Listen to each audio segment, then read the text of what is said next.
riffs are too repetitive, the lyrics make no sense. All the songs are B-sides and the cover art's a mess. There's so much here to tear apart. Listen to it for a week, now that week has passed. It's Why I Hate This Album podcast with Tim and Garrett. Hello and welcome to another episode of Why I Hate This Album. I am your host, Garrett Harvey. With me, as always, co-host to the stars, Timothy Richardson. Tim, how you doing? Mediocre? Good. Mediocre. Oh.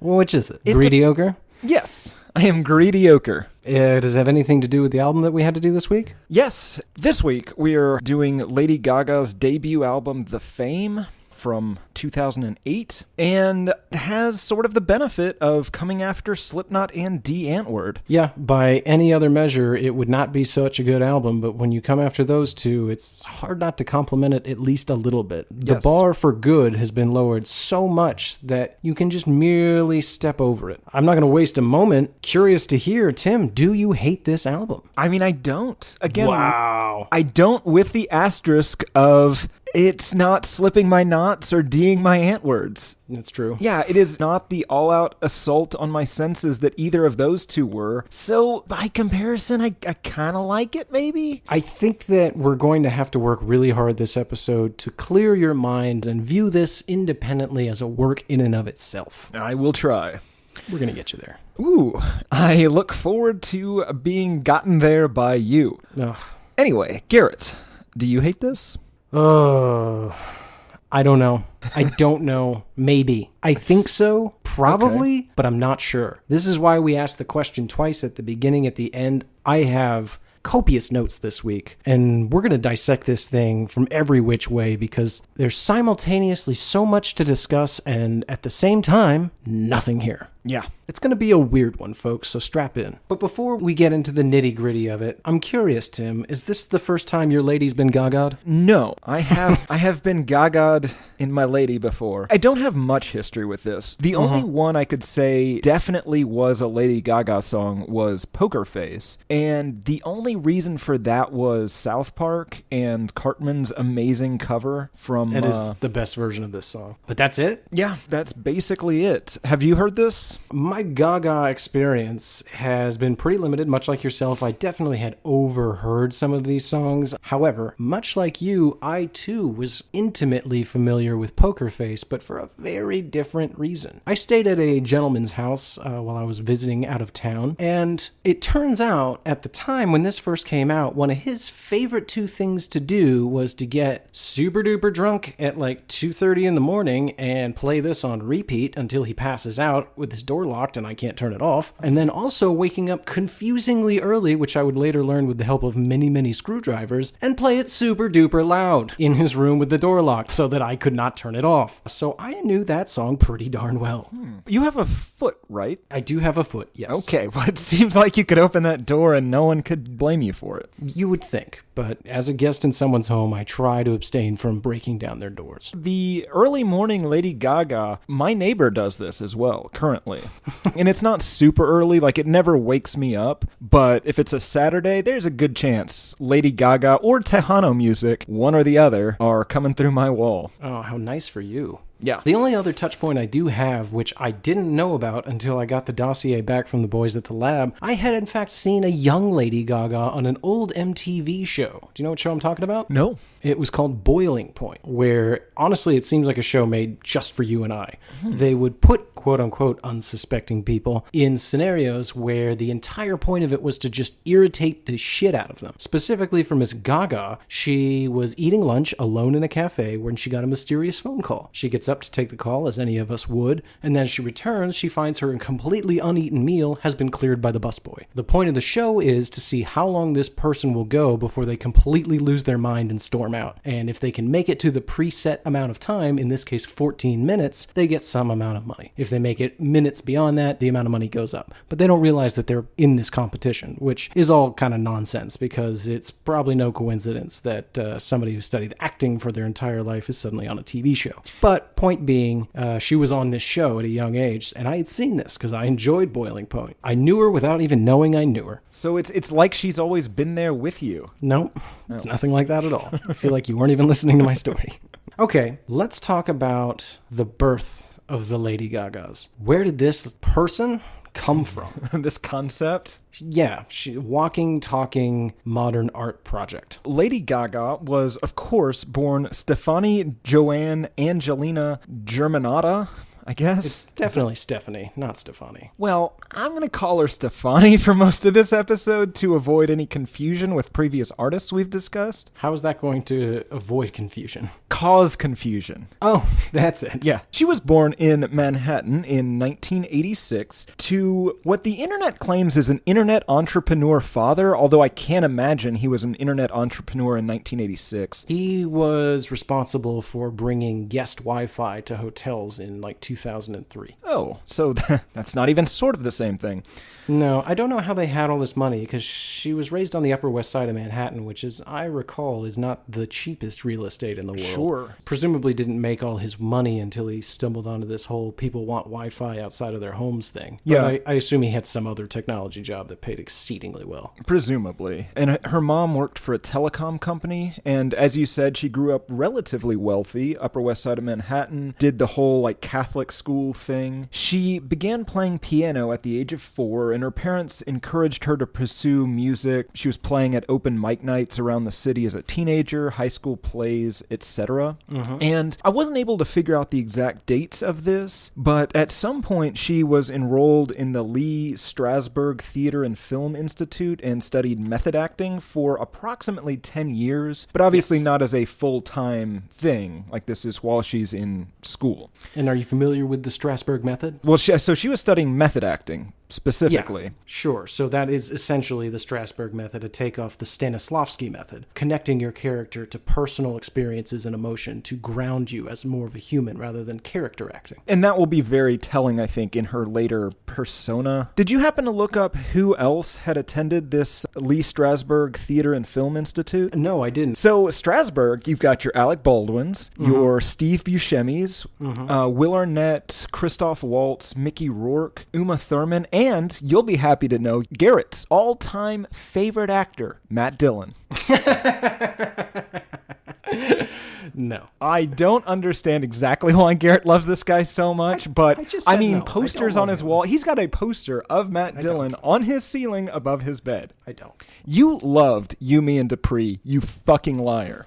What movie is that? Oh, yeah, I remember that. Of course you do, because you loved it. I don't love it. I don't have posters. That is not Matt Dillon. That is his brother. That's Matt Dillon. That's his brother. That's 100% Matt Dillon. Okay, anyway. So it seems like she was growing up kind of wanting to be in movies or theater. That didn't really go very well. She got apparently the part that you mentioned. She also had a small part in The Sopranos in 2001. 2003, she's admitted to music school at NYU. And she would leave in 2005 to focus on her music career. So you want to hear some of the other folks that have attended the incredibly prestigious Tisch School of the Arts? Sure. We got I swear to God, if you say Matt Dillon. There is some crossover here. You got Woody Allen, Whoopi Goldberg, Anne Hathaway, Philip Seymour Hoffman, Angelina Jolie, Alec Baldwin, Billy Crystal, and your favorite actor. Several shirtless posters on your wall, James Franco. See, the difference between you and me is that I'm not a liar. I absolutely have those posters, and I'm not ashamed of my love for James Franco. I mean, I'm a little ashamed now because he might be up to no good on the old internet, but 2011 me? What's he doing on the internet? Is attempting to solicit 17-year-old girls on Instagram. Yeah. Up to no good. Allegedly, but definitely also. Obviously. Yeah. Yeah. I mean, allegedly, but in writing and in public where everyone can see it. Right. Anyway, so she plays in various bands with some of her friends from NYU. And the weirdest thing, I think, of her career, or at least the most genuinely weird part of her career, she recorded a couple of hippity-hop songs for an audiobook version of a children's book. And it's unclear to me what that means. Yeah, I've listened to many audiobooks and at one point was in fact a child, and I couldn't piece together what that sentence could possibly mean. She meets Rob Fusari, who is one of the co-producers of the album we'll be talking about today. He is a famed music producer behind Will Smith's Wild Wild West and Destiny Child's Bootylicious. So he has got a great resume. He's got a great resume for making money. Yeah. These two date for like 6 months, and he's apparently the one that named her Lady Gaga after Queen's song Radio Gaga. The worst Queen song ever? Yes. They form a company. She gets signed and then immediately dropped from Def Jam Records, which seems like a weird matchup anyway. She was working with hip-hop producers, yes. So it's not incredibly strange that they would stumble onto her, but then the idea that they would sign her and then be surprised when they want her to completely change her style to be more geared towards hip-hop, and she's like, nah, I'm a freak show. I'm going to stick with that. She starts performing this semi-burlesque show with Lady Starlight. Those two tour around a bit, and Lady Gaga seems to get some of her persona from the illustrious Miss Starlight. Notably, they performed together at the 2007 Lollapalooza. Yeah, that. Yeah. She then signs with Streamline Records, which is a subsidiary of Interscope, and also simultaneously signs a music publishing deal with Sony to write songs for other artists, including Britney Spears, and I want to say New Kids on the Block, but that sounds wrong. I know, I was very confused that they were coming out with new music as well. I had not been informed, and I was very disappointed that I had missed out. Huge NKOTB fan here. Well, you know what? Maybe we can listen to their mid-2000s work at some point. We couldn't do their early work. That stuff's untouchable. That's true. Despite securing a record deal, though, she had trouble whenever she was sort of shopping this around to radio stations. They found her music both too racy, too underground, and too dance-oriented. She would respond to this, and I quote, "My name is Lady Gaga. I've been on the music scene for years, and I'm telling you, this is what's next." Fair point, apparently. Yeah. In 2008, she moves to Los Angeles and creates the House of Gaga, which is modeled after Andy Warhol's factory, I guess. But that's what she says. I know what she says. It's a weird version of that. We'll get into them. It seems far more commercially minded. Sure. And did you read her quote when she defended it? No. So she used an Andy Warhol quote where he said, "Art should be meaningful in the most shallow way." She took that to mean commercial and profitable. Oh, well, good for her. Definitely not what he meant. Yes. House of Gaga, this is the creative team that handles the visual aspects of all that is the Lady Gaga experience, including the creation of the famed disco stick. I don't know if you looked up pictures of that.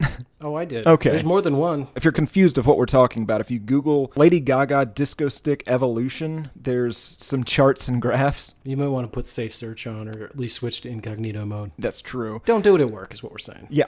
They also came up with the meat dress that she wore to the 2010 MTV VMAs. I was trying to find information on this. Maybe you can clue me in. Did she changed outfits, right? She walked in wearing a giant sack of meat, but she changed, right? You can't sit down in there. I want to believe that she got dressed that morning wearing a meat dress and she just wore it all day. The seagulls alone would be an issue. I feel like the fucking flies would be an issue. Good point. Unless she just lives in some sort of weird refrigerating unit, which is possible. Oh yeah, totally. If she had some sort of Mr. Freeze-like lair, I wouldn't be surprised in the least. She definitely has a lair. Oh yeah. Whether or not it's carved into the side of a mountain remains to be seen. She records this album in 2008. In early 2009, she is the opening act for the Pussycat Dolls tour in Europe, Asia, and Australia. And then she goes on a headlining tour for the Fame from like March to September of 2009. Notably, during that time, she would write 8 more songs. And then in November 2009, she puts out the Fame Monster EP, which basically, it was an 8-song EP, but it included a reissue of the album, The Fame. And it's kind of two sides of the same coin. One all written prior to, ironically, her fame and her rise to fame. And then the second half, The Fame Monster, is sort of a reflection on the slings and parodies perils of becoming famous and what it means to be a celebrity in this modern era. Now is a good time to address something here. I know a lot of you folks right now are saying, Tim, Garrett, why didn't you just do the Fame Monster? That's really the complete first works of Lady Gaga. And there's a very simple and logical reason for that. It is 8 songs longer. Absolutely. No one wants to do that. Are only human. We cannot possibly listen to that much Lady Gaga. As it is, this album's over 50 minutes long. Although, I will say this, had we done the Fame Monster, I believe I would be firmly in the hate camp right now. Well, of course you would, Tim. It'd be like an extra 40 minutes. Nobody's going to listen to 90 minutes of Lady Gaga and be in a good mood afterwards. A couple of things you didn't quite touch on that are going to be very, very important. Some of the masterminds behind this album. And when I say masterminds, I mean the people responsible for it being successful. Akon. Yeah. Red One. Yep. And a gentleman that for now, let us only refer to as Mr. Martin Kirsenbaum. Oh, that's how you say it. I had this diagrammed out. I mean, in my defense, if you look at it, like there's a lot of Z's and S's in a row. That's true. No, it's a tricky name. I'll give you that. Your inability to read or write until the age of 27 probably is playing into this. I just want to touch on those because they were integral in not only constructing these songs. Now, as you mentioned, Mr. Rob Fusari, he started a lot of this, worked with her on the early days to maybe build the foundation for this album. But these are the guys, Akon, who then got her in touch with Red One, who then also got her in touch with Mr. Kirsenbaum. These are the folks that put the polish on it, that created a lot of the loops for this, a lot of the beats for this. And I don't want to slide into general thoughts. You know what? This is a great transition. Look at this. Seamless, although I called it out. Let's get into the general thoughts. It is my opinion that those are the people that should be applauded for this, for anything that is good in this album. Yeah, they put Lady Gaga's name on it, but it should really be, she's the lead singer of a band. Yes. You know what, Tim? I struggle with what to call her. Is it Stefani? Is it Stephanie? Is it Gaga? Here's some other nicknames that she goes by or has gone by in the past in case you were wondering what you should call her. Mother Monster, Rabbit Teeth, Little Mermaid, and my personal favorite, Gagaloo. Okay, Gagaloo. We're gonna say Gagaloo. I had a feeling that would be your favorite. I mean, I like Rabbit Teeth too. That one was made up by schoolyard children and she didn't much care for it. Let's go with Rabbit Teeth. Why is your first instinct to be so hurtful? It's the way I was raised. Based on Gagaloo's early history, it seems like she was sort of raised in a laboratory intent on designing a Lady Gaga. Build the case. Britney Spears was clearly just Tanya Hardinging it, and that clearly drove her insane. But Gagaloo seems prepared for this strange life. Her childhood story has every aspect of training that she would need to be a Lady Gaga. She's got early music, she's got this whole method acting thing, the way her parents sort of pushed her into this performance from an early age. She definitely enjoyed it as well, though. Oh, absolutely, absolutely. But I'm just saying, in contrast with Britney Spears, it makes 100% sense that this is the person that could live this life. I wouldn't be surprised if when that meat dress comes off, she's a fairly normal person. I tend to disagree with that last bit, and here's why. The meat dress never comes off? That's right. I read a weird quote about why she took up piano at a young age. It was because her mother wanted her to be a well-rounded young lady. And again, I think she probably would have ended up as some sort of musician and or actress had she not had any of those things. But I do think that she was definitely brought up in a fairly strict environment. There's definitely some clues here that she was a little spoiled and awful. Yeah. But I do think that she was brought up fairly strictly, and that would definitely explain a lot of the childish outbursts in the form of songs that we're going to talk about today. I think that you are 100% right in that she was given all the ammunition necessary to go into the war of the arts, but I think that everything got kind of turned about 15 degrees off kilter by the fact that she was put in such a strict environment and kind of, from what I can tell, bullied a little bit as a kid, kind of an outsider, maybe more focus on her studies than a child should have, not so much time devoted to just having fun and being a kid. Does that ring true to you? Okay, so what you're saying is she had the exact same upbringing as you, but instead of learning talents and getting out there in the world, you had HBO. Correct. Okay, so you're like the HBO Gagaloo. Got it. No. HBO Rabbit Teeth. Got it. I put all of my energy into mimicking strangers on the TV for no one. I feel like we both spent a lot of time doing productive things. I think we've deviated a little off topic. I came in with some preconceived notions. It should go without saying that Lady Gaga is a LGBTQRST champion, advocate, leader in the movement, and good supporter. Thank you. And that's great. So I expected a lot more like female empowerment and being okay with who you are and a focus on what really matters in life, love, relationships, and being true to yourself. And none of that is in here. Right. Apparently that all came later. I think 2011 is what I read is whenever she sort of stepped into that role. Because 2008 seems to be pretty focused on boozing and fucking. Yes. Don't forget drugs, but mostly the fucking. In her defense, what were you focused on in 2008? I was focusing on having a well-balanced financial portfolio. Oh. And how to make the perfect pot of spaghetti. That's true. One of those things is true.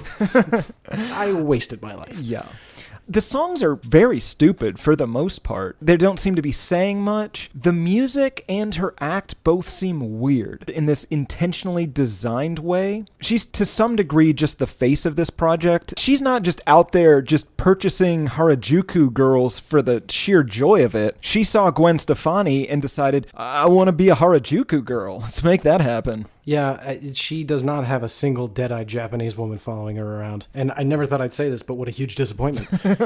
I'm glad you brought up Miss Stefani. We owe Gwen Stefani a bit of an apology. Touching on the lyrics of these songs, we cast many dispersions on the content of Miss Stefani's music, and I just want to say that I would kill this week for the deep meaning and thought-provoking lyrics of a Gwen Stefani album after listening to this all week. Absolutely. It also seems to be very commercial, and what separates this in my mind from your Gwendolyn Stefani or your James Buffet for that matter is that there's no specific product that she's trying to sell. There's no jeans, there's no Daytona Beach retirement community or coffin. The message just seems to be buy things. Except for that one song where she says you don't actually need to buy things. Well, right, so that's my question. So it's either that or it's intended as a mockery of sort of the Madonna Material Girl kind of thing. I don't think so. I don't think that's it either because she clearly wants to be Madonna.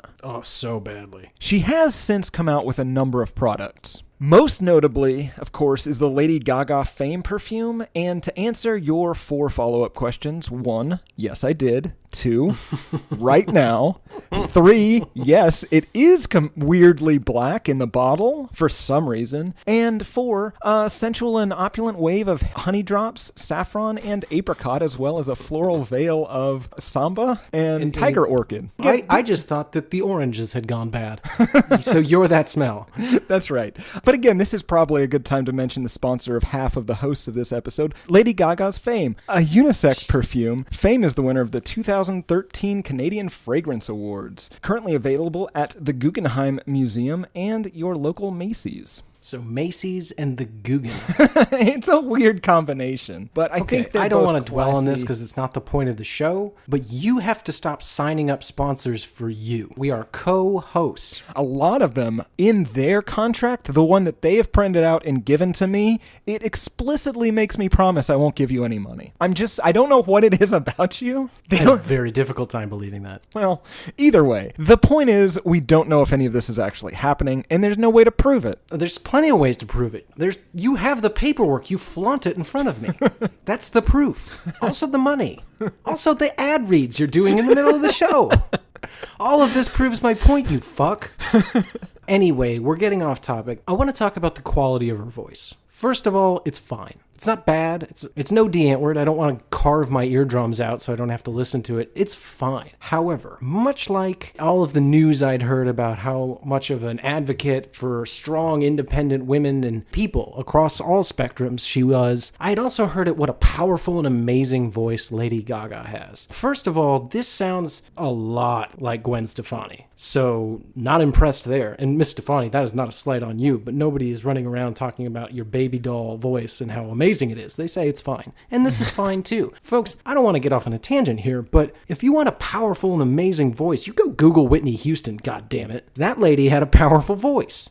I'm not talking about your Britney Spears or your Rihanna's got a hell of a voice too. I'll give her that. That's a stay tuned and a half. But just for a moment, for this album, let's be really honest. It's average at best. And if it is very good, they do everything in their power to hide it with robots. A lot of people on the internet comment about how powerful her voice is. I'm so sweaty already. I'm so angry right now. I don't want anyone to come away from this saying, you think she has a bad voice. I don't think she has a bad voice. Since you brought up Whitney Houston, when I was thinking about the composition and the lyrics of these songs, I really felt like Patrick Bateman discussing Whitney Houston, because I think this music would have fit in perfectly over the scenes in American Psycho whenever he does that. Oh yeah, these are excellent songs to murder people to. Not exactly what I was saying. You could murder, say, a Jared Leto to this, but no murder streak. I mean, different tracks for different murders. Okay, enough of this dithering. Song number 1, Just Dance, featuring Colby O'Donis.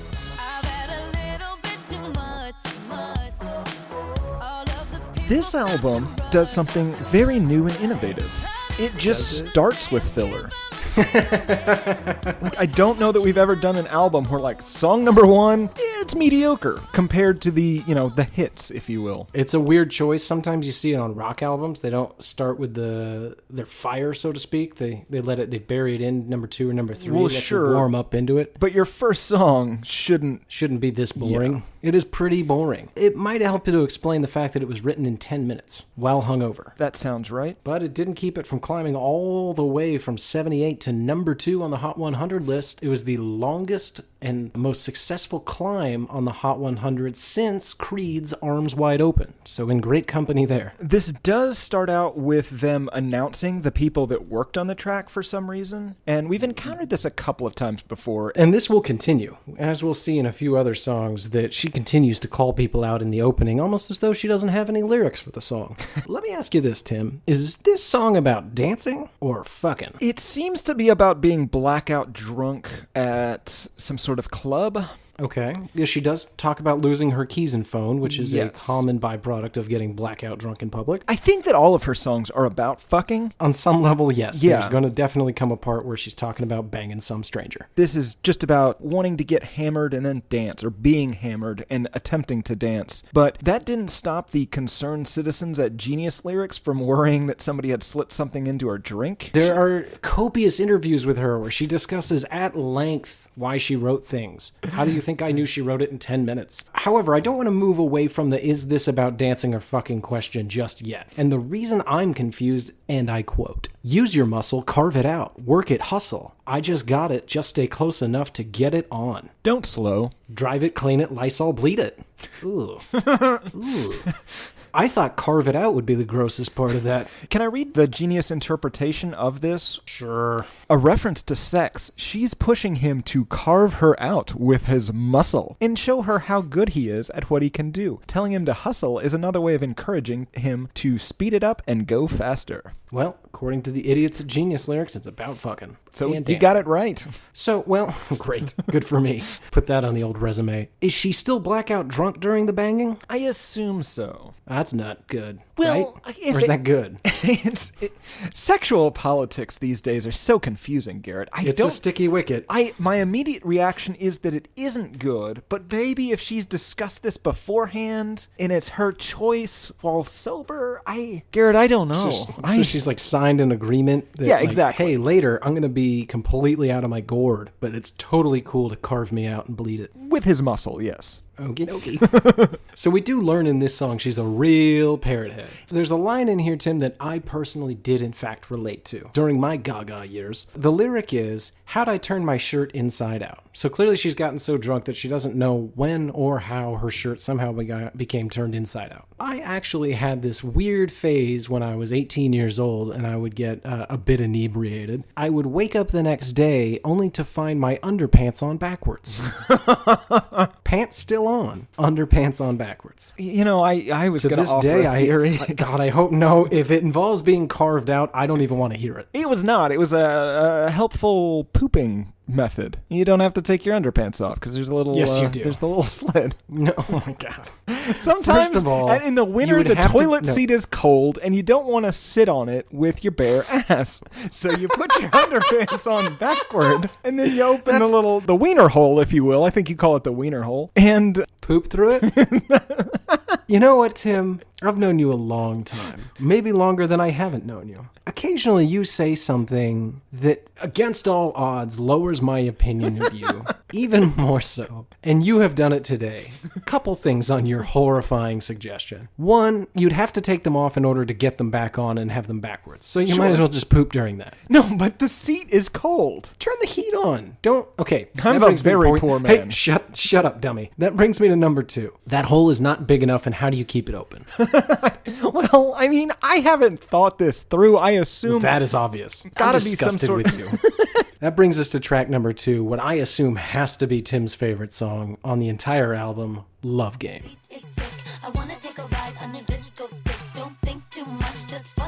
She has stated this song took her only 4 minutes to write in full. Yes. I don't think you can tell at all. I mean, I like it more than the first one. Sure. And that took all of 10 minutes. I mean, let's get right into it. What are we talking about here? Read the line. Let's have some fun. This beat is sick. I want to take a ride on your disco stick. For years, Tim, you have made reference to your disco stick, my disco stick, other people's disco stick, and you have assured me that it did not mean penis. First of all, you're a plagiarist. But more importantly, all of the contexts in which you've mentioned various disco sticks now do in fact mean exactly what we all thought they did. Is there anything, and I feel like this is the most appropriate episode to possibly bring this up, is there anything you want to share with us? Is there anything you'd like to announce? No, I don't know what you mean. Well, I didn't think you did. Yeah, that's fine. Often we wonder about the metaphors used by artists we talk about, and luckily on this we have Miss Gaga's own words as to what this means. It's another of my very thoughtful metaphors for a cock. I was at a nightclub and I had quite a sexual crush on somebody, and I said to them, I want to take a ride on your disco stick. When I play the song live, I have an actual stick. It looks like a rock candy pleasuring tool, and it lights up. First of all, you've seen the disco stick, right? I have. Okay. I have. So, without being too graphic, it looks like a mace, some sort of medieval weapon. Yes. Okay. And again, this is not what this podcast is about. I'm using her word. Do you think that's a good representation of a cock? Well, okay. I feel like you're maybe... I'm inquiring. Yeah, I know. You're a little clouded by... I don't even know how to touch this one.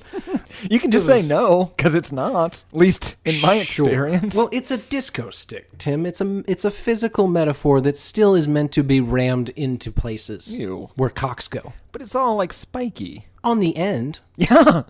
That's the handle. You need a good grip of your disco stick. Let me ask you this, too. If a young lady comes to you, you're at the club, she comes up, and assuming you are single, of course, she says, I want to take a ride, Garrett, on your disco stick. Sure. All things being equal. How old am I? 27. Yep. She gets a ride on your disco stick? Totally. Okay. Here, do we need to go somewhere? Immediately, I would be like, well, I can't do this because this person's mentally handicapped. Oh, well, that's fair, but we've gotten away from the start of all of this. I was utterly baffled by how many different people whose job it is, professional reporters, to ask questions of the artist that began with, what's this disco stick you're talking about? In perhaps the most blatant metaphor in the history of the English language. It's pretty clear, right? Yeah. And yet, I can't even count how many different times I was like, oh, wow. She had to answer it again. I think that's partly why she started to become so goddamn blunt about it. Yeah, it's a fair. dick. It's clearly a dick. Yeah.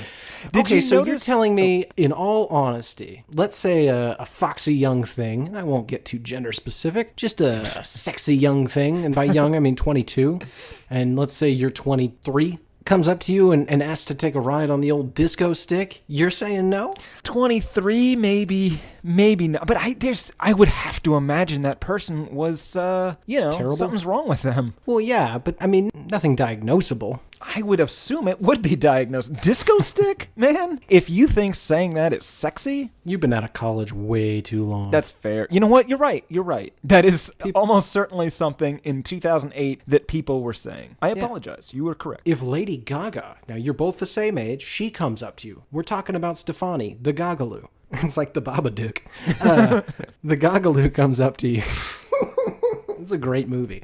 The Gagaloo comes up to you. Hey, I might just start calling her the Babadook. And asks to take a ride on your disco stick. What do you say? Do I know everything about her that I know Nothing. now? She's probably wearing some sort of very, very sexy outfit. Then probably. However, if I knew about the meat suit, the meat dress, I think I would say no. I don't think you would. I do, man. I am the sort of person that does not like to incorporate raw beef into my lovemaking. Well, I presume she's going to take it off. Yeah, but it's still going to be kind of beefy. I mean, the smell of... What sex isn't beefy, right? So beefy. Guys, I apologize. This thing is just going to be off the rails. This one's going to be a mess. We'll try to edit around us. It's going to be tough. I did learn something sort of interesting. So you're familiar with the 3-second rule, right? Oh, yeah. Drop something on the floor, 3 seconds, which is ridiculous, folks. If you're like in a very disgusting public place, like a men's room or maybe a carnival, it doesn't matter if it's 1 second, 3 seconds, 25 seconds. Don't eat that funnel cake. Apparently, there's a 3-second rule that people have when meeting in a bar, where the moment you find somebody you'd like to talk to, you should try to talk to them within the next 3 seconds so that your brain doesn't get a chance to talk you out of it, which I actually thought was kind of interesting. Many times I overthink things. You know what? Maybe we should extend that time frame, because 3 seconds, I think, isn't quite enough time to recognize whether or not you are going to get yourself into a tough situation, perhaps approaching somebody who flaunts their disco stick. Sure, that or somebody that's got some sort of weird meat suit that they're going to want to wear during lovemaking. I don't think she's going to ask to wear it. She's not going to ask. She's just going to do it. Yeah, she's a powerful woman. I want to address the music video to this song, where she Absolutely. wears something called Nazi chic. That's right. I was not aware I was allowed to do this. You're not. Oh. She's not. You're definitely not, because there's nothing chic about it. And the big difference there is hers doesn't have swastikas all over it. Yes, that is key. Yeah, one is reminiscent of Nazi attire. The other is a very authentic Nazi outfit. Apparently, at some point since this album came out, in Hong Kong and Japan, there was a growth in the trend of casual wearing of SS uniforms. There's a South Korean bar, I think, called Hitler's. That can't be right. I'm pretty sure it is, guys. Google it, let me know. Hopefully it means something different. No, there's a picture of Adolf Hitler on it. I don't condone it. The podcast is not in support of Adolf Hitler, any Adolf Hitler-themed attire, any Adolf Hitler-themed bar and grill. No, there's definitely like a whole ridiculous TGIF-style menu, all with Nazi-branded menu items. And a whole lot of crazy crap on the walls. Yes. But Nazi paraphernalia. Nazi themed. Yes, it is pretty Nazi themed. God, it's so fucked up. I don't know if they're still in business. It's hard to imagine they are. Track number 3, Paparazzi.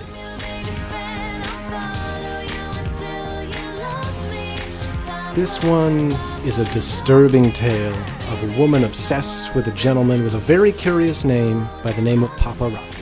I suppose it's like Chef Boyardee or Mama Celeste. Mr. Razzi should watch out. This is about her turn from being a fan of somebody to imagining herself with that person, again named Paparazzi, to needing that fantasy to be a reality and finally making it a reality at any cost. Yes. Okay, now Tim, you've ruined the bit. One of us has to admit that it's not about a man named Paparazzi. She's using it as a metaphor. Right, but it is not about a man named Paparazzi. I need you to say the words.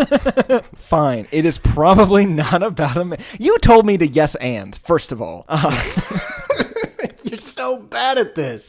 Second of all, this is the worst episode to date. So no, obviously it's not about somebody named Paparazzi. Would you like to read the lyrics supporting your theory? I'm your biggest fan. I'll follow you until you love me. Paparazzi. Yeah. I mean, it continues from there, but yeah. It does. It is definitely about a woman that's taking it way too far. And I don't know, is it meant to be about a woman who's taking it way too far? Or is it supposed to be like, look how much I love you. I'll follow you like paparazzi. And make you love me. I think it's intended to be that, but promise I'll be kind, but I can't stop until that boy is mine. Chase you down until you love me. Okay, I have a question for you. Mm-hmm. How many people do you think have been murdered after being locked in a room with another person, completely, and I think this cuts both ways, both genders, possibly mascara running down their face, again, cuts both ways, both genders here, screaming over this song, "You're gonna love me, and I'm not gonna let you go until you do. I'm gonna make you love me," as paparazzi plays at a volume very similar to the American Psycho reference you made earlier. I think 6. Annually? No, just 6 total. Oh, I don't think so. I think there are 6 simultaneous situations like that happening as we record this podcast.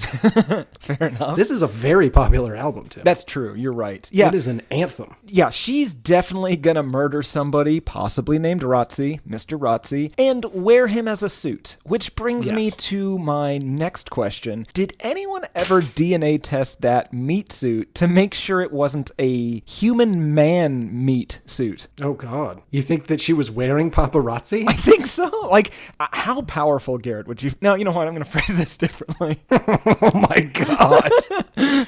Folks, this is a revealing episode. We're going to have to start recording with plexiglass between us. Either by my choice or that of the state. But please continue. I'm just saying, she wrote a song about how she was going to stalk and possibly keep captive somebody until he loves her. I think she's flaunting it. I think she's wandering around wearing that boy.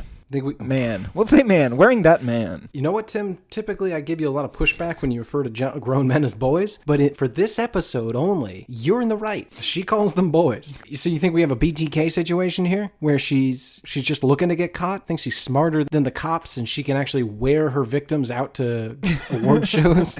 I do. The only difference is she is correct, whereas they were not. Well, at least thus far. I just want to say, no better way to get someone to love you than to beat them over the head with it and lock them in a room until they agree to. The Why I Hate This My parents album... met that way. That is true. But the Why I Hate This Album podcast does not condone such behavior, and would also like to stress that any references to Miss Gagalu murdering or wearing the remains of another human being are alleged and probably untrue for legal reasons. Absolutely. They are strictly for comedic effect, and we in no way believe that she is walking around wearing the meat of a man named paparazzi. Possibly the owner of a small Italian restaurant on the Upper West Side. Damn it, Tim, it's adding up. I'm scared. She's got a whole house of weirdos at her beck and call. We might be messing with something we don't fully understand. Oh, she has a workshop of people that know how to make people into clothing. Doesn't sound wrong. I mean, she calls her followers her little monsters. Yeah, I think that's just an endearing term. It's like maggots for Slipknot. I thought it was. Now I'm starting to think otherwise. We might see the beginnings of some sort of cannibalistic cult. Song number 4, Poker Face. I wanna hold them like they do in Texas, please. Fold them, let them hit me. Until I started looking into the meaning of this song, I was fully willing to say, this is a good song. Sure. From the first time I heard it, sung by Eric Cartman, and listening to it here, if you don't pay attention to the song itself, it's a good song. Yeah, well constructed, pretty catchy. The repetition, which is just incessant across this whole album, actually makes sense here. The lyrics aren't so bad. That being said, it's a terrible song. I can't say I wasn't reminded of you. I think you probably know what this song is about, but Gambling. I'll inform the listeners. So she wishes that she was banging a lady when she has sex with her man friend. So she must put on a poker face so that he doesn't know that she's actually thinking about chicks. So, are you familiar at all with a poker face? Yes. It is not To the me- face you would like to see. During intercourse. Right. It is an expressionless, dead-eyed stare, which, based on some things you have said both off-air and on this podcast, that's how Tim makes the sex. That is- Constant eye contact until he begins screaming at the end when he gets super scared because he doesn't know what's happening. Those are jokes, man. I doubt it. I definitely doubt it. The only issue I have with the she would rather be banging a lady is that every instance in which that is said in the song is said by a guy. Your issue is that it's just not super clear. Yes. I feel like this is the pot calling the kettle black. Your argument is you would prefer that she was clearer about wanting to have sex with the same-sex partner. Yes.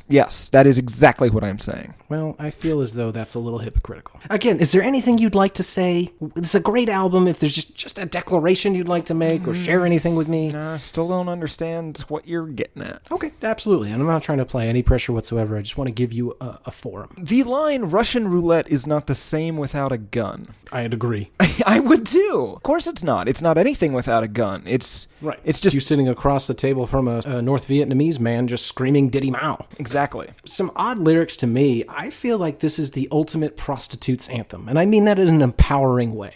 Always. And I hope nobody's gotten the impression that we're slut-shaming here. We are firmly pro-slut here on the Why I Hate This Album podcast. Ladies, if you want to be as promiscuous as humanly possible, have at it. Don't follow the recommendations of one Mark McGrath and Sugar Ray, though. Always use a fresh condom. Jesus Christ. Get out there. Get to banging. Ride those disco sticks. I'm not here to judge. I'm just telling you, get out there and do your thing. However, I found the line, won't hug, won't kiss, or say I love you, particularly odd about a woman in a relationship with somebody. And these are all of the same rules that prostitutes have, most of which I learned from watching Pretty Woman as a child. Again, that HBO raising me thing you've mentioned a few times. They won't hug you, they won't kiss you, and they certainly won't say I love you. She seems to feel as though perhaps she is a prostitute in her own relationship. Or I'm reading way too much into this drivel. Perhaps it is because she would rather be with a lady currently. Oh, perhaps. But she still agreed. This is consensual sex, right? Yes. Okay, that's important. Always. We also have the lines, and baby, when it's love, if it's not rough, it isn't fun. Love could mean just love, a relationship. Love can be tough, Tim. Mm-hmm. I think that's all she's saying. It's So got you think she prefers the rocky relationship? Oh, definitely. I got the distinct impression that it is a true nightmare to be in a relationship with this woman. That sounds right. I truly do get the impression that a quote-unquote relationship with her, at least at 22, was nothing short of a fucking nightmare. Anything else here? The only other line that I think we have to mention is, 'cause I'm bluffin' with my muffin. I'm not lying. I'm just stunning. With my love glue gunnin'. What is glue arousing? gunning mean? Am I aroused, Karen? I can't tell. Only you can answer that question, Tim. I suspect you are. And let me just say, you shouldn't be. Oh. She's Okay, doing then some I'm not. classic muffin bluffing, feeding into the whole idea that she's not into banging this dude in the least. But at the time, she definitely was not out as a bisexual woman. So this was all tongue-in-cheek, I think, at the time. She wasn't necessarily... Well, it's pretty obvious. It was pretty goddamn obvious. Track number 5. AA, nothing else I can say. Cherry, cherry, boom, boom. Gaga. Let me just open with saying, and I would love this to become your new catchphrase, cherry, cherry, boom, boom. I like it. I could do like a little snap. Cherry, cherry, boom, boom. Yes, please. Yes, and Cherry Cherry Boom Boom is... That is Mr. Martin Kierszenbaum. When I read that this was somebody's self-given nickname, first of all, it's way too long, but then I learned that it's Martin Kierszenbaum's self-made nickname. Mm-hmm. You know what, sir? You get a pass. Absolutely. You get to be Cherry Cherry Boom Boom when the alternative is Martin Kierszenbaum. This song sucks. It does. The intro music forces me to picture like the intro to a 80s movie. It's a comedy. It's happening on a ski slope. Okay, yeah. You gotta save the lodge from the rich kids who just bought it and they're gonna pave it down and make it into a fancy place. Yeah, exactly. A classic ski school scenario. This song is basically about a chick going, meh, it happens, I'm leaving you. Yeah. And, because I have nothing to say about this, I'm going to turn to what the critics had to say about this. This song sucks. After effusive praise, both before and after this song, every critic I read, and I stayed away from the actual critiques of the album itself, but when I was looking into each individual song, there was no way to avoid the fact that critics were like, what the fuck is this? Like, at the very least, you had a whole bunch of momentum and kind of a feel going to your album as this take no shit, do what you want, provocative artiste, and then you do like a Hillary Duff song in the middle. They called it a Calypso Island vibe. We're past the good part of this album, right? I didn't want to say it. For a 14-track album, it should at least be track number 9 before we just start going, who cares? Yeah. But here we are at track number 5. Track number 6, Beautiful Dirty Rich. Light, pornographic dance fight, systematic, honey. This was written during her trying to figure things out period in her life. Weren't all of them? I thought so. Okay. from an interview where she explains what the song means to her. She says, on the Lower East Side, there were a lot of rich kids who did drugs and said that they were poor artists. So it's also a knock at that. But ultimately, what I want people to take from this song is bang bang. No matter who you are and where you come from, you can feel beautiful and dirty rich. Okay, I understand that entire sentence, except for one part. Can we just throw bang bang into the middle of sentences now? Yeah. The boys at the lab, well, technically not the boys at the lab. Technically a bunch of scabs we hired, since the boys at the lab are still outside the world headquarters right now, picketing the shit out of us. Yeah. Have at it, fuckfaces. Unionize all you want. We're not giving you anything. Are they monstrous work conditions? Because whenever I heard that, I don't think I'm providing this horrible experience. We put up the suicide nets so that whenever they jump out the windows, they're fine. This isn't about those fucking traitors. This is about what the fine people that we've hired in their stead were able to put together. I've got some show statistics. You love statistics, right, Tim? I am a lover of statistics, yes. All right. As we mentioned, the song is called Beautiful, Dirty, Rich. So I had the boys do a bit of a count, and they're not all boys. That's just an expression, guys. Of the title words, beautiful, dirty, and rich, which word do you think appears most in this song? Dirty.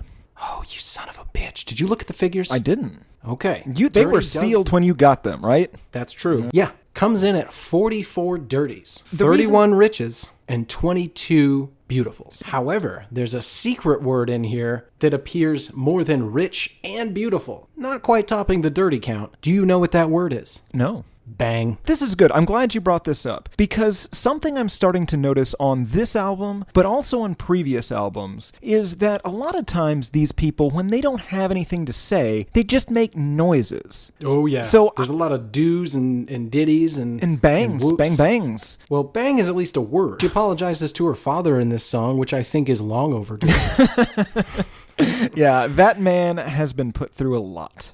God, I mean, I don't have kids, and it's hard for me to form strong emotional relationships with anyone. True. But I feel as though if I had to sit there and listen to my daughter in scantily clad clothing sing about riding disco sticks and being carved out, when I got done vomiting, I think I would never be able to go to another show again.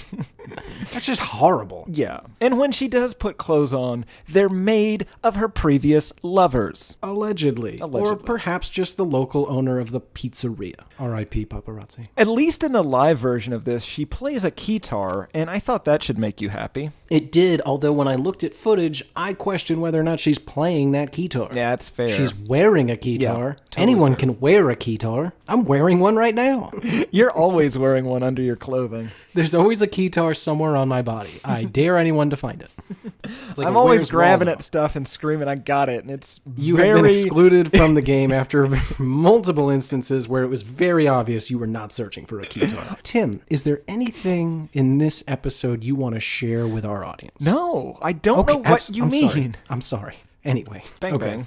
Bang, bang. Song number 7, The Fame. I can't help but myself. I'm addicted This is certainly the most clear Madonna ripoff on this album, right? It's weird we've gotten halfway into this album and we haven't talked about the excessive Madonna ripoffs. Not to mention, I'm sure you caught the more new wave Bowie aspects of this album. Definitely, yes. It's one thing to be inspired by an artist. That's how new art is created. This just feels like wholesale copy-paste. And I fucking love David Bowie, so it kind of frustrated me. But we should also talk about Debbie Harry. Blondie's got a real case here. I thought Gwen Stefani stole her mojo, but at least she kind of has her own thing going. This is a blatant ripoff of Madonna and Blondie. I don't know what this song's about. It's definitely got the taste for the high life kind of thing. All we care about is runway models, Cadillacs, and liquor bottles. That last one's maybe a bit of an outlier. I thought Cadillacs was a bit of an outlier. That's not a very fancy car. I thought people were all about Bugattis and Lambos. She has said that she sought fame feverishly, especially early on in her career. So is she just a vapid fame whore with no self-esteem? Is that what this song's about? This song doesn't make sense, is my point. I don't really know what it's about. I don't think she knows what it's about. Track 8. Money, honey. It's good to live expensive, you know it, but my knees get Yet again, this starts off with spelling, so I can officially say I kind of hate this album. She says that's M-O-N-E, why so sexy? Do you think that spelling is just way more common in music than we ever thought, or is it just extremely common on the albums we discuss on this show? Do I need to go back and listen to Exile on Main Street to make sure? You do not. Okay. It's really a song about how love, affection, and relationships are the true M-O-N-E-Y so serious. That does seem to be the way this song ends, but I don't think it's how Lady Gaga's story ends. She did make millions and millions of dollars. So. Yes. But she does claim outside of this song to hate money more than anything else in the world. I have a solution for her. Yeah, me too. There are charities, there are podcasts that will happily not air Lady Gaga episodes in the future. Podcasts that have legally registered as non-for-profit charities.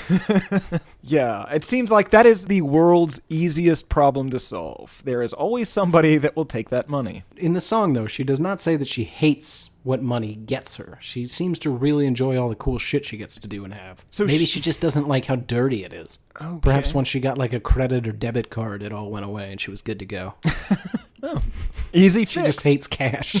Maybe she hates having to write checks. Remember when people wrote checks? Oh God, the grocery stores were nightmares. You know they still take them, right? I do, because I've seen Although- it in the past year, maybe. Man, they're always about 113. Yeah. And what's great is even the cashier is just like, oh, I don't know what to do with that. Is that How money? do you verify that there's money? I can write on a piece of paper, don't worry, the bank will give you money. Just not with me. Presumably they take down your driver's license number, but it's really not that hard to get a fake ID. I wonder how many people are committing check fraud nowadays. You know what we should do? Is it commit check fraud? It is, yes. Track number 9, Starstruck. Featuring, of course, Space Cowboy in Flo Rida.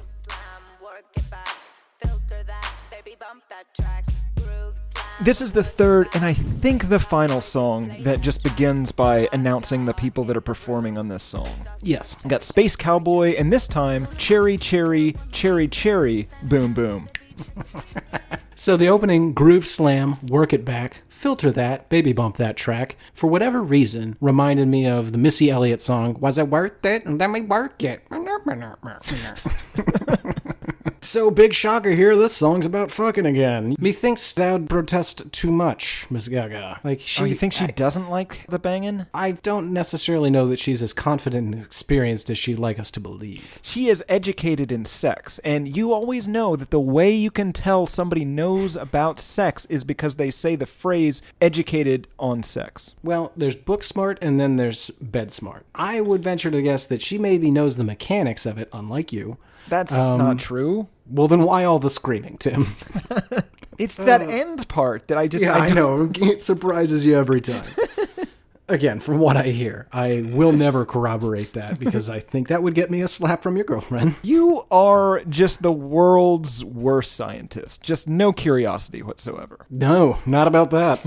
That is a door I want to remain closed. Can I read the specific metaphors, I guess, if you want to call them that, about sex that she uses? The genius annotations are kind of fun for these. Wanna scratch me back and forth, When mixing, DJs tend to scratch a record. Gaga wants this guy to use his mastered hand movements to give her a little stimulation, and I'm quoting here, on her blonde south. What? Yeah, I found that curious as well. And I had That's to... almost grosser than being more sexually explicit. Yeah, I thought so too. I was horrified by that specific phrasing, to be completely honest with you. Luckily, Genius Lyrics links to the Lady Gaga song Heavy Metal Lover, in which she uses that exact phrase. Oh, okay, Googly. that doesn't shock me. I'm going to tell you the one line in this song that I take particular issue with. Got your Dre headphones on with the left side on. Okay, obviously she's referencing the Beats by Dre headphones line. Folks, let me do you a favor right now. Every time I see somebody wearing these things, I tap them on the shoulder and I give them this small speech. Don't buy these headphones. These are cheap garbage headphones. You can spend half that much money or that exact same amount of money and get way better headphones. I'm not saying this is somebody with a subjective opinion. Look it up. There's literally cardboard in them. They are pieces of shit. Don't buy something just because it says Dre on them. I would find this less offensive if I hadn't gotten you Dre headphones for your birthday no less than a month ago. Yeah, and guess where they are now? Bottom of a well, just like that little girl. What? In the ring. Oh. I'm just going to crawl out of the well wearing Beats by Dre. And then I'd give her the same speech I gave you. Track number 10, Boys, Boys, Boys.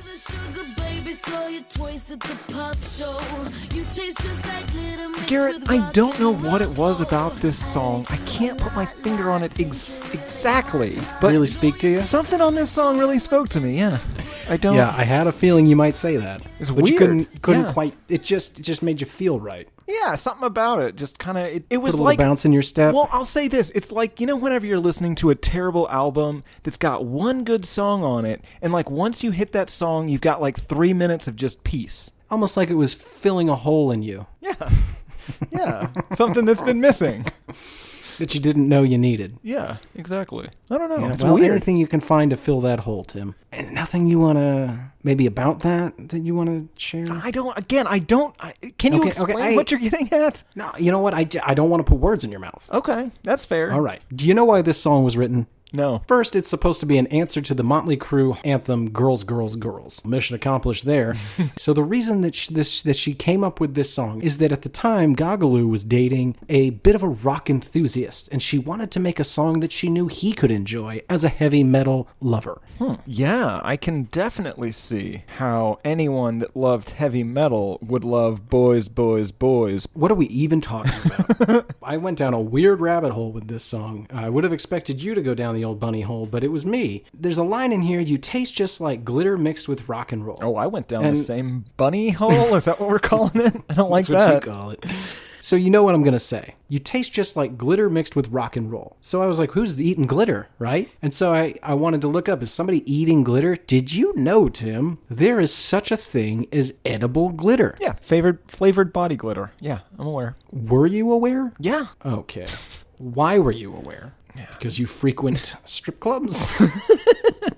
Who else is that for, right? Yeah, I don't know, man. Okay, even if it wasn't edible, who's putting glitter on their body? Technically, all glitter is edible. No. Oh my God. It'll cut your stomach up. I will admit that, but you can get it down. It is edible. Okay, listen, we say a lot of irresponsible things on this show. That might be hands down the least responsible and most damaging advice you've given anyone. I didn't I'm gonna advise just- anyone to eat it. I'm just saying it is physically possible. Right, but that is not what edible means. A watch, technically, a man's watch is edible. I mean, if you take it apart piece by piece, sure. Anyway, you're getting off topic. Who's wearing glitter? Who's eating glitter off of a person? Genius Lyrics has the answer if you'd like to hear it. Christ. She's talking about licking or tasting male strippers that have flavored body glitter on. Okay, but you were fully aware of body glitter, edible body glitter before this episode, right? That's what you stated earlier. Yeah, I was aware that body glitter exists, and I'm aware that pretty much anything technically is edible. Yeah. Now that I've heard this genius annotation, I think I understand how you knew about edible body glitter. And I'm not going to push the issue. I've tried a number of times in this episode to get it out there. What but issue? You clearly aren't ready. Nothing, never mind. I apologize. Track number 11, Paper Gangsta.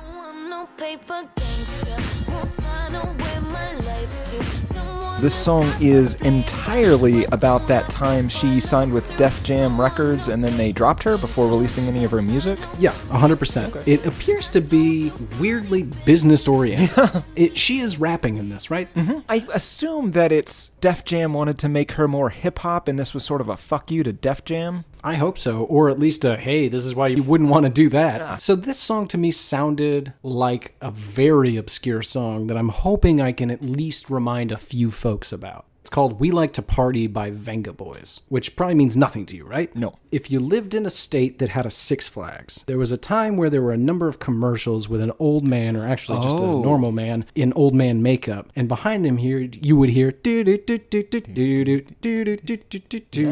Venga bus is coming, and everybody's jumping. Her lyrics. Don't want no paper gangster, won't sign no monkey papers. I don't do funny business, no interested in fakers. What the fuck, man? It does First of all appear. I could picture was a person in old man makeup dancing around telling me to go ride the splooge or whatever at Six Flags. So you do, in fact, know the song I'm talking about. Oh, absolutely, yeah. Just the Six Flags. I would have never known what it was called or who it was by, but I know exactly what you're talking about. Well, I went on a pretty long and arduous journey of figuring out what in the God's name song it was. Turns out if you can get pretty pitch perfect, you can sing into your Siri, and it will, in fact, tell you what song it is. On our Justin Bieber episode, I have found that was not the case for me. Well, Tim, you lack perfect pitch. That's true. Or any pitch. Or musical ability. I have a pitch. You can barely... Well, yeah. It is something heard only by bats. Also, you barely speak the language, so that may have come into effect. It does open with a lovely piano playing. Mm-hmm. That quickly is ruined when she begins rapping. And honestly, I didn't write another note down once I got that Vangabus thing. I hadn't slept in days, and... I will say about this song, and there's a couple coming up here, whenever there's actual instruments being played, I kind of like those parts of the song. Sure. Right? And There's we not- haven't complimented her much, so let's say that. She can play the shit out of a piano. Yeah. And I actually don't think she plays the piano in this song. Someone else is, but in the next one, she's definitely playing it. Should we then? Yeah, let's move it along to song 12, Brown Eyes. Brown eyes walked away. The vocals were recorded after, quote, a lot of red wine and crying, which reminded me of your 28th birthday. Yeah, that's fair. There's an electric guitar farting around through this whole song. Most of the time, if you say you're going to add an electric guitar to a song, I'm pretty on board. Here, I would have said just leave it as a solo piano song. Yeah, that would have been much better. When you strip it all away, and she is just singing a song that she wrote about a breakup, just playing the piano, it is among the most boring songs on the album. Absolutely. Yeah. And I love a good solo piano song. Yeah, could but listen to Neil Young do it constantly. without all the meat suits and disco sticks, not all that impressive. Yeah. This also had the lyrics, if everything was everything, but everything is over. Everything could be everything. If only we were older. Other than the fact that it doesn't mean anything whatsoever. So I have to ask, what would be different if you were older? I think maturity? But I feel like if you don't have that, you don't really recognize that things could be different if you had it. Like that's sort of like the she definition there. essentially has psychic foresight. I don't think can she s- does, but okay. That is what she seems to be doing here, is knowing that she's going, or at least presuming she's going to be an older and wiser Gagalu. Okay. Which I think is a bit presumptuous. Song 13, I Like It Rough. In the bedroom with tissues, and when I know you're outside. I lied to you earlier. This is the last song in which they announced themselves at the beginning. Initiating Cherry Cherry Boom Boom, Lady Gaga. Definitely starting to hate that. Well, it's your catchphrase, and you can never stop. This song's pretty troubling, right? She likes it rough. She needs a man that likes it rough. Likes it rough. Likes it rough. Baby likes it rough. Her words, not mine. Is it because you don't mean it, or because I don't feel it unless it's rough? She doesn't like a relationship unless that relationship is currently going to shit. Yeah, unless it is fraught with needless drama. Yes. I witnessed this at a younger age. I had friends that would routinely get themselves into nightmare relationships with people that were clearly insane. And this feels awful familiar. Yeah. I think that she is a lunatic, and she does mention a man like pounding on the door trying to get in and her being terrified and crying. Yeah. Which I do believe to be autobiographical. However, I would be remiss if I didn't at least ask, what did you say before you locked that door? Or is it potentially that man's house that you've locked yourself or locked him out of? Also very possible. Or did you possibly throw a lamp at his face?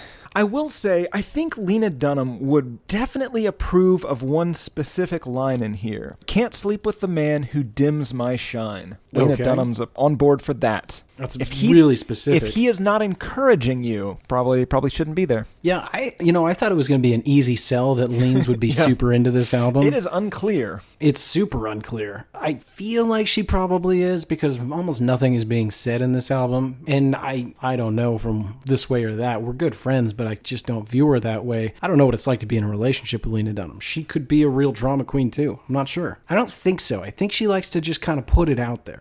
Yeah, you And never by know. it, I mean her nude body.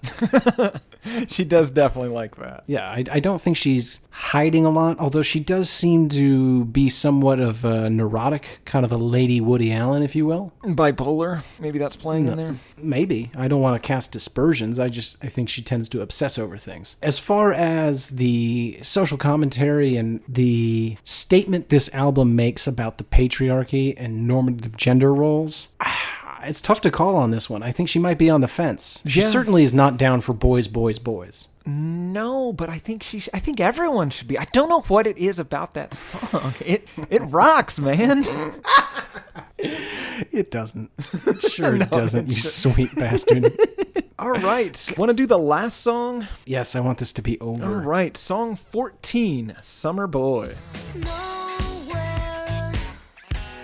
Yeah, we're going nowhere. Now, Garrett, we talk a lot about how you were a lonely little boy with only television as your friend, and about how much... Phrase it that way, but okay. And about how much you loved Grease as a young, lonely little boy. I mean, definitely more than I probably should have, yes. Sure. This was clearly written after watching Grease, is my point. Yeah, I mean, it's not that far off. Yeah. You're definitely right there. Baby, you'll just be my summer boyfriend. Hey there, summer boy. I'm a busy girl, don't have too much time. Have a little summer fun. Oh, yeah, okay. Once again, we should be shocked, not at all, that this song is about another short-term relationship where she wants the guy to stop being such a whiny bitch when she isn't there when he wakes up in the morning. I think Lena Dunham might not approve of some of this, though. How so? Sometimes you might start a fight, but I'm happy pretending we're all right. She should not have to pretend anything. I don't think she has to. I think she just knows that this is a finite end point, and so she's just like, well, whatever, we're fine. I'm here to go somewhere and take my bikini top off, and then eventually I'm just going to walk out with any explanation, which is a total Lena move. She is all about the one-night stand. She's out there to get hers and move on. I think she'd definitely approve. We are done? Yeah, I don't care. Yeah, this song did sound a great deal like a Gwen Stefani song, a No Doubt song specifically, that I never got. I listened to the majority of No Doubt's collection trying to figure it out, and then eventually all that led back to was me watching Holla Back Girl over and over. So at least half of this week I missed out on some of the research because I was just listening to Holla Back Girl. But and you had a shouting. good time, right? I had a great time. Yeah. I was stomping around. I made myself a replica of her outfit in that music video. You know, the one where she's the band leader. May I see it? No. It's just underpants on the bottom, Tim. That's for me and Batman. He loves it when I sing that song. Oh, yeah. Tail goes wagging. Howls along with it, like when you play harmonica. Yeah. Anyway, let's talk about how this album did. Obviously, with such vapid and poorly thought out lyrics, people were immediately turned off by this album, right? Holy shit, Garrett. This made it to number 2 on the Billboard Top 200. However, it only made it to number 15 on the Swedish albums chart. Oh, fuck you, Tim. Why do you keep looking at this shit? Sverigetoplisten. That's why, Garrett, so I can say Sverigetoplisten. And, of course, it only made it to number 12 on the Dutch mega charts. There's some so surprising... angry at you, right? There's Take my silence to... I want you to know what this silence means. I don't give a shit. As long as you're I'm quiet. so angry at you for... Why do you waste your time looking up the Dutch mega charts? It's like 46 people. Garrett, let me ask you this. Are you frustrated right now? Yes. Are you frustrated because I looked up the Dutch mega charts in the Sverigetoplisten? Yes. Then that answers itself. Oh, Yeah. Why are you put on this earth solely to piss me off? Let me go through need some friends. pretty shocking statistics. In 2009, the year after it came out, it is the 8th most purchased album in the US, according to Billboard. 2010, Billboard year-end charts, it is the 4th best-selling album. Now, we should note, they are including the famed Monster. True. But still, Yeah. all it is the same album plus 8 songs. In 2011, What? and this is amazing, it was the 56th best-selling album. Okay, that's higher than I expected, so that's fine. In 2017, it is still on the charts. It is 157th best-selling album of 2017. That's incredible. That's last year, and according to math, that's 9 years after its release. Did you just say according to math? That's right. I used How is math? I haven't seen him in years. He's doing Damn it, fine. you're stupid.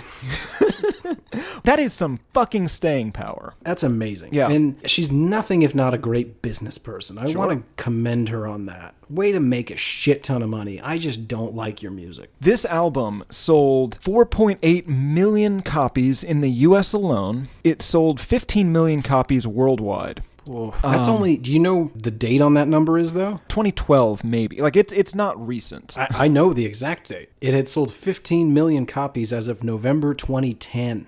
Jesus. Okay. Yeah. So sure. I couldn't find anything more recent. The Fame Monster, which came out the next year and is again basically the same album, that was also certified platinum in the US in 2010, and it ended up selling an additional 5 million copies worldwide. At the Grammys, The Fame won Best Dance/Electronica Album, and Poker Face won Best Dance Recording. Okay. So it's not like best album of the year. Sure. That's fine. Of all artists, she is ranked number 33 in total album sales. And that means she jumps the Bee Gees, Metallica, and Bruce Springsteen. Good God. And she's 32 goddamn years old. I mean, I'm fucking impressed. I wish her no ill will in sales. I think she shouldn't be allowed to write any of her own songs. She should do exactly what she did on this album, over and over and over again. That's absolutely what she should do. Never change a thing? Yeah. No, you're probably right. And in fact, she did actually go outside of this with her most recent album, Joanne. Yeah. People did not care for it. No, I'm sure they still bought a lot of copies. Of course they did. You got to support Gagaloo. I have a good friend, you know him, who went to a Lady Gaga show recently. I mean, within the last 3 months, maybe. And not a fan, but his girlfriend wanted to go, and he's a good sport. And he was completely floored. He said it was one of the most amazing shows he had ever seen. And I believe it. Oh, sure. House of Gaga does good work. I mean, as far as putting on a show, I have no doubt that you're going to see some crazy nonsense. And it's probably going to be at the very least impressive. I genuinely mean that. And granted, it was probably helped out by the fact that this particular friend was undoubtedly baked beyond all recognition. But, that's true. Which probably made it all the better for him. But I don't want to confuse our audience when we complain, and we definitely did some complaining on this one. We're being specific. This album, the lyrics in this album, the choices made in this album suck. If you gave me tickets and somebody wanted to go because they were a huge fan, in that scenario, I would go and watch the performance of this album, even knowing that I fucking hate it. Because to your point, there's a bunch of crazy shit that's going to happen. Yeah, if it came to you, for example. So if you woke up... Just oh my God. There's just a fucking... People on stilts and a fucking man with a beak. Discarded meat dresses. Yeah, disco stick. You know what? I don't even want to think about it. Okay, Tim. What do the critics have to say? Garrett, this week I only read the opinions of a single critic. But that single critic is the only critic that really matters. I hope you're going to say what I think you are. That's right. Garrett, we have had a drought of Robert Christgau reviews, but this week we get to play the game. Quick review of the game. Robert Christgau, famed music critic for the last 50 plus years, also happens to be a complete and total lunatic, writes mysterious and cryptic reviews of albums that Tim then reads to me, and it is my job to determine, did Mr. Christgau like the album, hate the album, and if available, what rating did he give it? So Tim, let's play the Robert Christgau game. Okay, for the Fame, the rating he gives it is a star system. So this is the bomb to 4 stars.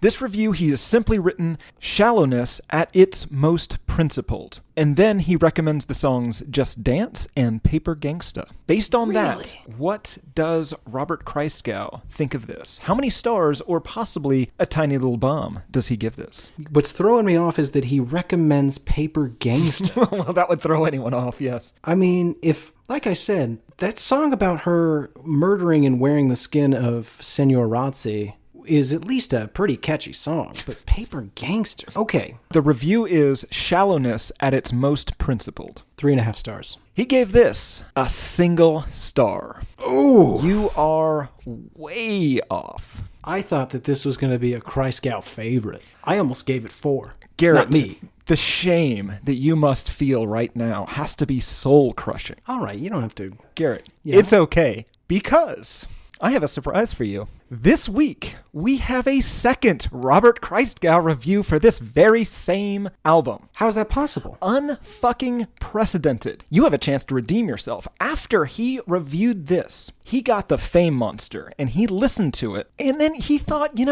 maybe I should review it again. And he did. Okay. He lists it under the Fame Monster, but if you read the review, there's no mention of anything that was on the Fame Monster. It's just a review for the Fame. Classic Christgau. 2009, it is the same year that he gave the other review, and now he has switched to an A through F system. God damn it.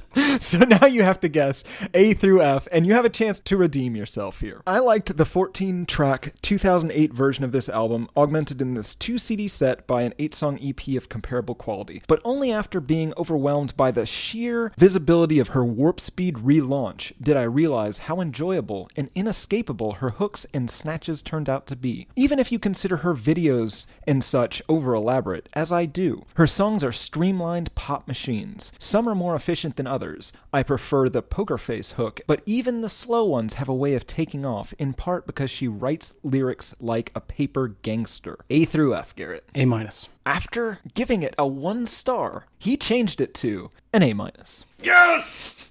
Yes! Yes! Well done. Earlier I didn't want to admit it, but that just cut me to the core. Oh, Tim. I know. I could hear it in Cut your me voice. to the I could hear core. it in your voice. And I was a little hard on you, but I was only hard on you because I had such hope that you would feel so vindicated after this. And I'm proud of you. Man, you know what? You work hard, you read a bunch of reviews by a famed lunatic, and you think you understand the mind of a sociopath. And then you just blow it like that in front of everybody. But to have retribution like that within the same week, I'm crying.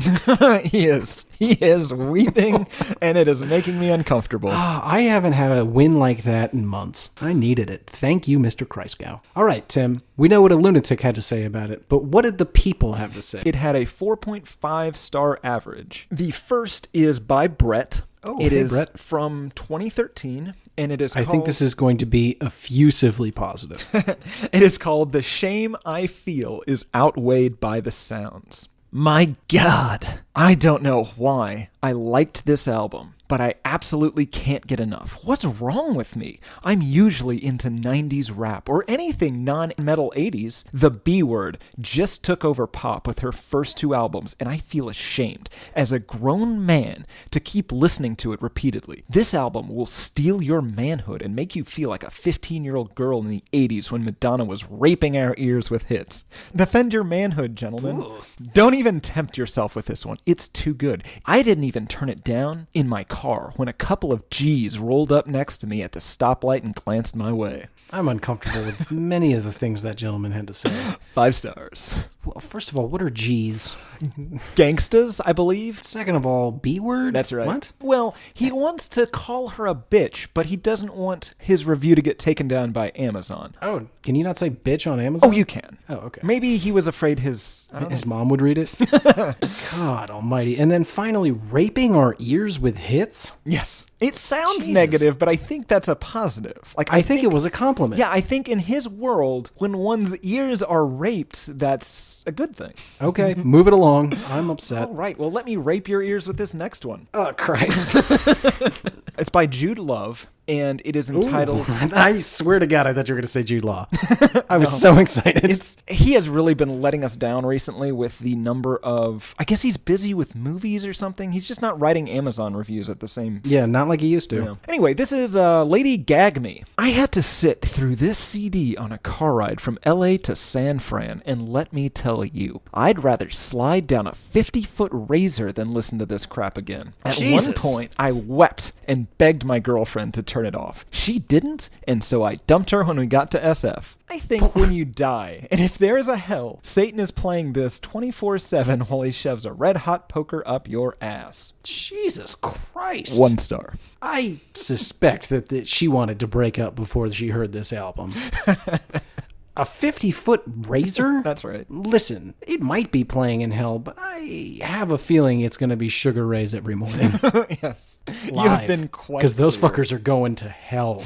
Those were great reviews, mostly. Also terrifying.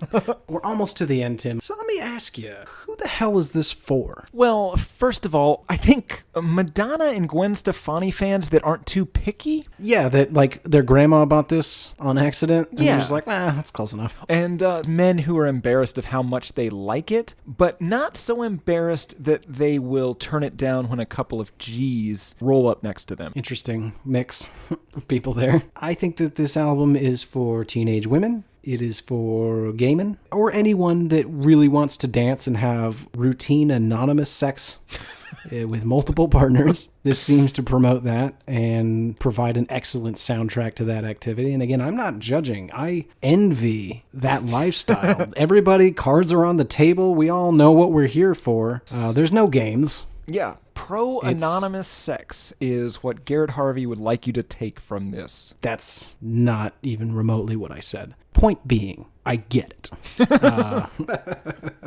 Tim, I mean, that's not ringing any bells or doesn't sound appealing? This does not sound appealing to me at all. None of this. That's not what I'm asking. It doesn't matter. Anyway, I totally get how not only through her activism and speaking out for gay rights, like this music, from my friends that are gay, it fits like a glove. They like dancing. They like a good dance beat. So this makes a lot of sense. Let's move into final thoughts here, Tim. It's so boring, and I don't think it's about anything. Again, if I was seeing the full Lady Gaga show, like if she was performing this, maybe it has a different effect with the circus folk. Well, perhaps it's analogous, say, to listening to Lethal Weapon, like a recording of Lethal Weapon. That's not nearly as good of a movie if you can't see Riggs and Murtaugh getting in there and mixing it up. Sure, it could be like the D Antwoord. If you're not seeing something, it loses that special sauce. Sure. The only thing I really want to say about it, congratulations, Akon. Congratulations, Red One. Congratulations, Cherry Cherry Boom Boom.